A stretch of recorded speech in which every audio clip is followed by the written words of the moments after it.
Good evening, friends. This is Isaiah, and you are here. Getting tonight's, or today's video started a little late. Had some work issues kind of come up today. A little bit of a scheduling conflict, but nonetheless, here we are, evening time. I think it's close to about 9:30, 10 o'clock, something like that. Better late than never, I guess. Subject I want to talk about today is a little bit more of a complex nature. It's called shifting through alternating realities. I wanted to go a little deeper in this video than what I've been going. We've been talking a lot about the mind, perception, subconscious, a whole host of things, primarily mental in nature. And why am I starting this video series off that way? Primarily about mentalism and focus, which it's not really mentalism. Mentalism is more kind of like magic, but use of your mind, use of your mental faculties, I guess. I've been, over the last several weeks, attempting to lay a foundation, lay a groundwork for deeper video subjects to come in the future, which if you're watching my videos, you're more than likely probably already 10 steps ahead of me on some of the content that I'll be discussing, as a lot of my content is introductory based, so as it can reach a broader audience. Some people may have never heard of some of these topics that we talk about on here, so I try to keep it oftentimes as simplistic as possible. But this one, we're going a little bit further. We're gonna step outside of the box for a moment and discuss what that means. Shifting through alternating realities. What do you think that means? I'll tell you what it means. It's something that we do every single day. We transverse time, so to speak, if you want to call it that. And in my time video, I talked about time as, I believe I mentioned, it's not really linear like we think of it.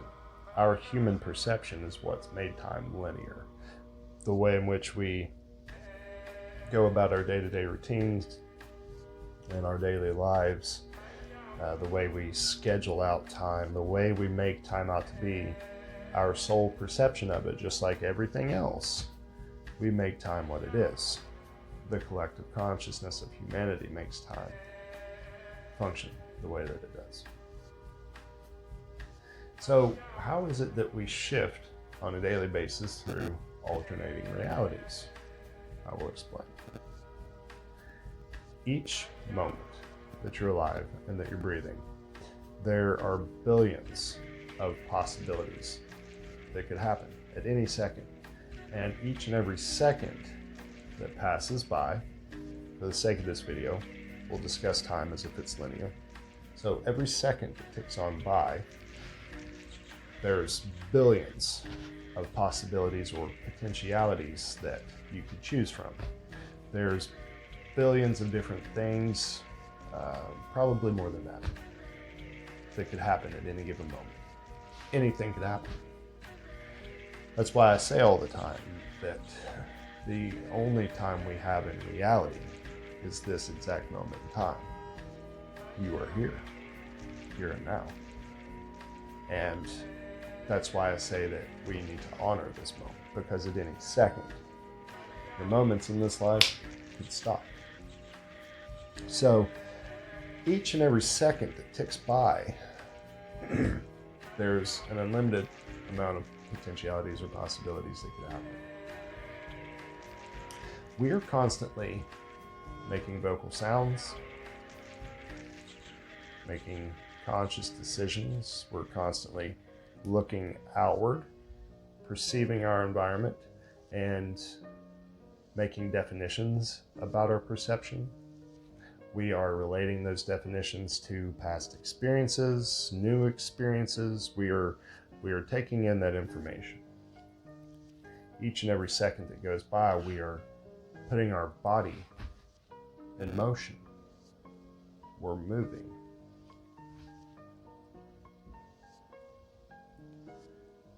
As this time unfolds, you're going from one state to another state.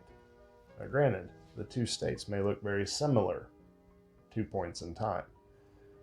The moment we're in right now and the moment we were in just 30 seconds ago look really similar, but they are 100% different. They are not identical at all. They are as unique as our fingertips. They are as unique as all the rocks in the world. No two rocks are the same. So we're, in essence, quite literally going from one state of reality to another state of reality. Because everything in existence is always in a perpetual state of change and evolution. Existence itself changes based on how we perceive of it, how we choose to define existence, how we choose to move our bodies, and how we choose what action to take, what sounds we choose to make, or what we choose to say.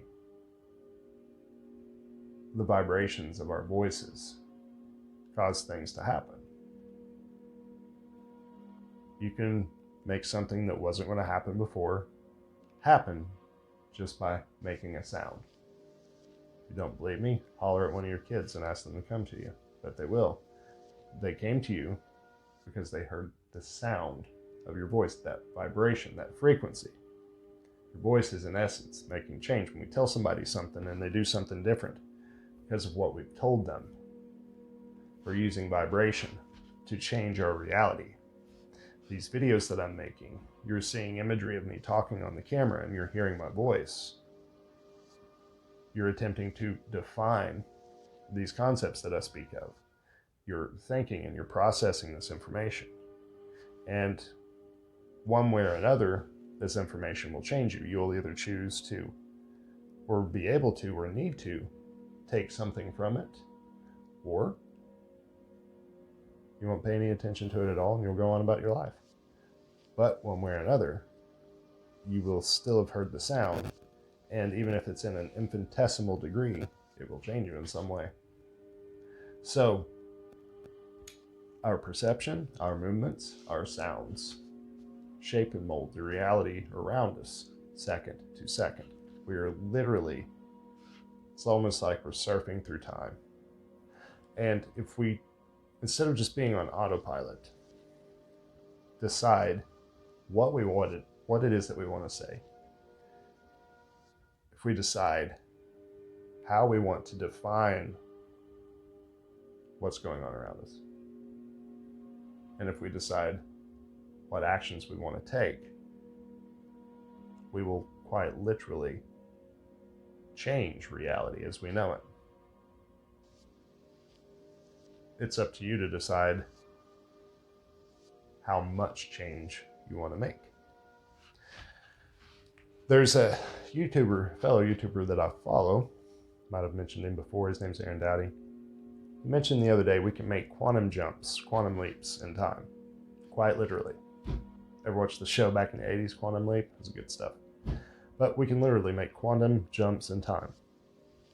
Do you know how we do that? You've done it before. Everybody's done it at least once. Excuse me. For some reason, I know I do that a lot on these videos, but for some reason when I get to talking, it makes me kind of feel like it's not really a burp, but it's like my air skips or something. It's really weird. Quantum leaps. We've all done it. Let's say you're going in one direction in life and you have a certain identity, a certain occupation, certain habits, certain routines that you do day in and day out. And you're on this line, this straight line. You're living life this one certain way.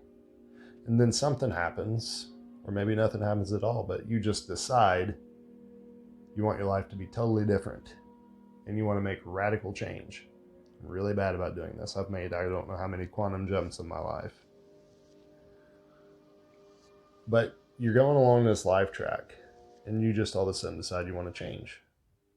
And then you go from being up here to boom, down here on this other line, this other plane of existence, just by totally changing what it is that you're doing, thinking, saying, and pursuing. You're changing your beliefs, you're changing your thought processes, you're changing everything in your existence from what it used to be to something new or to something else. You're literally taking a quantum jump into an unknown reality, because you have to go from the norm, you have to go from what you know into what you don't know. Therein lies the term the jump. You're oftentimes taking a chance. Maybe you're in one profession and you want to change professions on the fly. You just don't like what you're doing anymore. It's unfulfilling. And you want to get into doing something else. So you may go from being a chef at a restaurant to being a music producer. Quantum jump to make that change. That's a quantum change in space-time. You're changing the structure of reality as we know it. If a single person changes one thing, it creates a domino effect of other happenings to take place from that point forward, from that person's life forward. Because I've mentioned this before, we are not separate. We're all unified as one. Neil deGrasse Tyson says it best, and I love his quote on oneness. We're all connected biologically. We're connected to the earth chemically, and we're connected to the universe atomically. Really think about that. It's so true. I mean, you can't argue that fact. We have a biological connection that we share with one another. All of our lineage can be traced back. We're human beings, human DNA. Some people do have differences. Some people are evolving faster than others, but primordially, we are the same.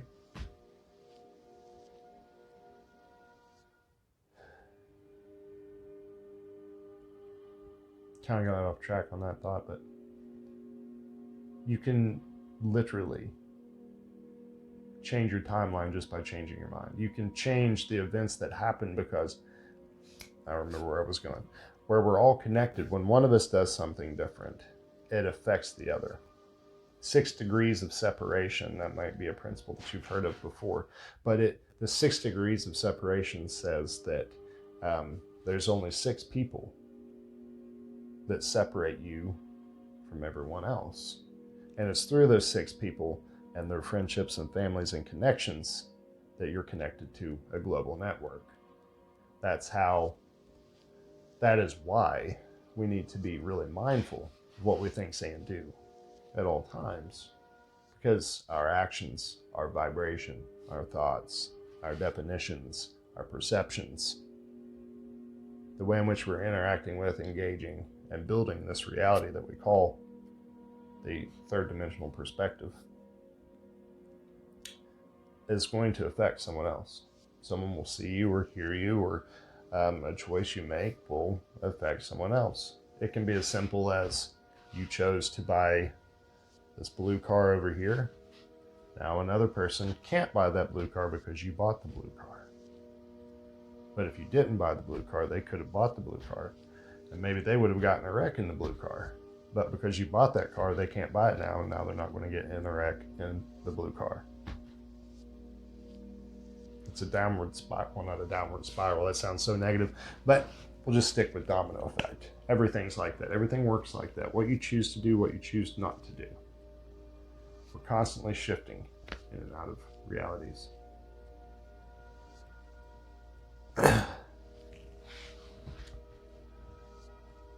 It's very interesting if you think about it.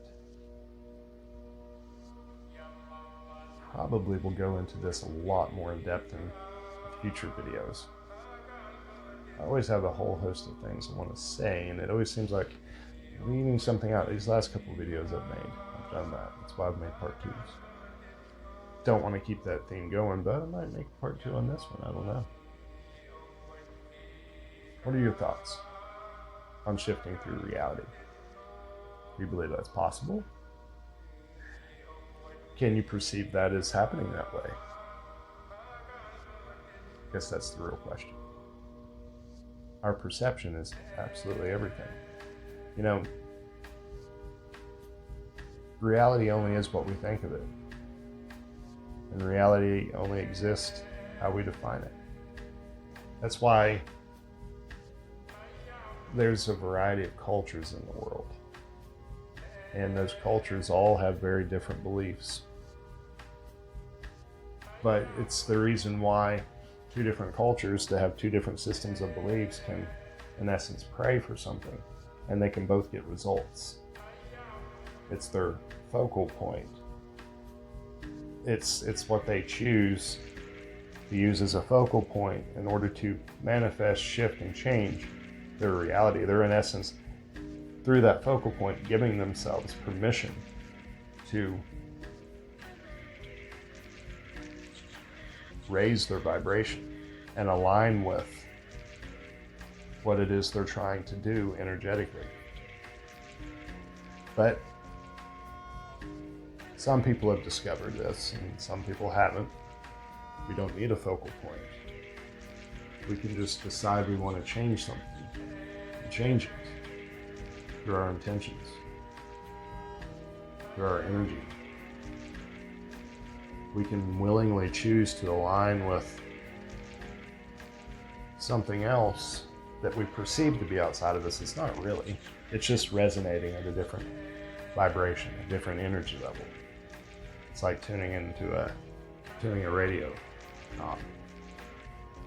There's dozens of radio stations, but depending on the frequency that you're on, determines what you're going to hear. Well, life and reality is just like that. Depending on what frequency you're on, that's going to determine what you're able to perceive and what you're able to experience. And some people need certain focal points in order to change the frequency that they're on and get to higher realms of possibilities. That's the only way it's possible for them. They have to give themselves permission to change their vibration and to go into their higher mind or up to their higher self and experience reality.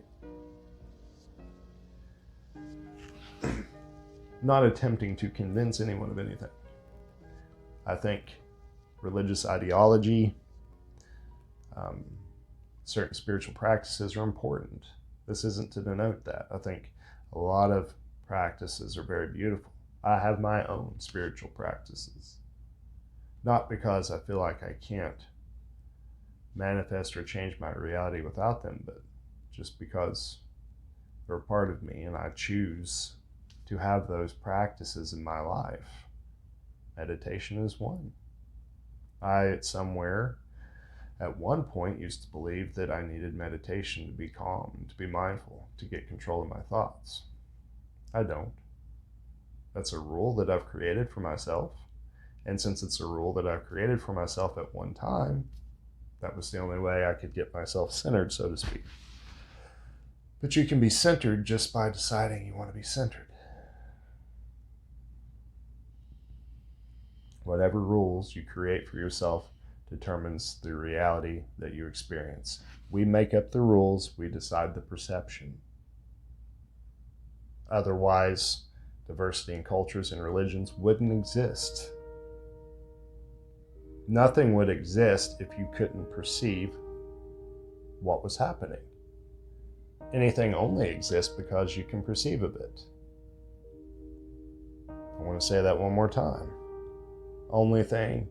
Anything only exists because you can perceive of it.